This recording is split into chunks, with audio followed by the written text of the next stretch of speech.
রাজনীতিতে অনেক কিছুই বলা হয় শব্দে, কিন্তু কিছু বার্তা উচ্চারিত হয় নিঃশব্দে, পোশাকের মাধ্যমে।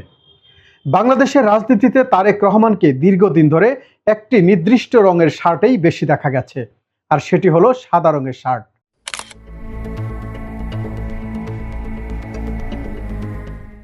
রাজনৈতিক সভা, জনসভা, নির্বাচনী প্রচারণা, নির্বাচনে লন্ডন থেকে ভিডিও কনফারেন্স, এমনকি দেশে প্রত্যাবর্তনের সময়ও তার পোশাকের কেন্দ্রে ছিল সাদা রং।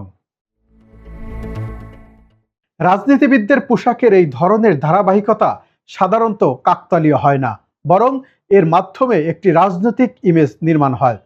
সাদা পোশাক তারেক রহমানের ক্ষেত্রে কেবল একটি রুচির প্রকাশ নয়, এটি সময়ের সঙ্গে গড়ে ওঠা একটি ভিজুয়াল সিগনেচারও। ফ্যাশন ও ইমেজ বিশ্লেষকদের মতে, কোনো নেতা যখন বারবার একই রং বা স্টাইল ব্যবহার করেন, তখন সেটি ধীরে ধীরে তার পরিচয়ের অংশ হয়ে ওঠে। দর্শক অবচেতনে সেই রংকে ব্যক্তিত্বের সঙ্গে যুক্ত করে ফেলে।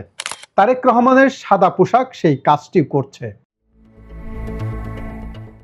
পোশাকের সামাজিক অর্থ বিশ্লেষণের ভাষায় সাদা রং মানে কেবল সৌন্দর্য নয়, এটি ইঙ্গিত করে স্বচ্ছতা, নিরপেক্ষতা, নৈতিকতা ও বিশ্বাসযোগ্যতাকে।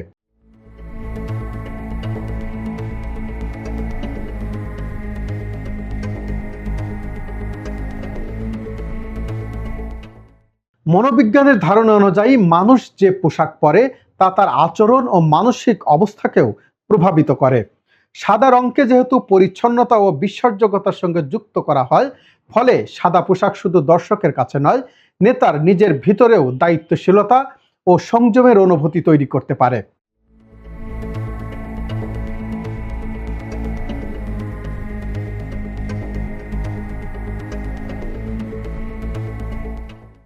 রাজনীতিতে শব্দ বদলায়, স্লোগান বদলায়, সময় বদলায়, কিন্তু কিছু রং ইতিহাসে থেকে যায়।